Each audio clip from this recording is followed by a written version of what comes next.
Παγκόσμιο θρήνος, παγκόσμιος συγκρονισμός, ο θάνατος του ηγέτη, του θρήνου, του μάγου, του θεού, Diego Armando Maradona, γέννημα 30 Δεκάτου του 60, Λανού Αργεντινή, ο καλύτερος παίκτης όλων των εποχών, άγγεν εποχή, έπινε κόκα, έχανε με κεφαλικό, ανακοπήν καρδίας, ο καλύτερος και που τον Πελέ, Τζοπές, Ντι Στέφανο, Πούσκας, Κρόιφ, Ζιτάν, Ρονάλντο Μέση, ο κορυφαίος για μένα όλων των εποχών.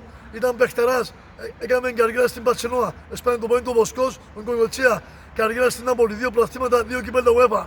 80.000 ψηφώσεις στην Νάπολη, στο Σαν Πάουλο. Το 86 στο Μεξικό, έπιανε μόνο στο Μουντιά, το χέρι του Θεού. Έπιανε 6 Εγγλέζους. Έδωνε μόνο στο Βέλγιο, τη Γερμανία και την Αγγλία. Η Ιωνία του η μνήμη. Παιχτεράς, μάγος, Θεός για μένα.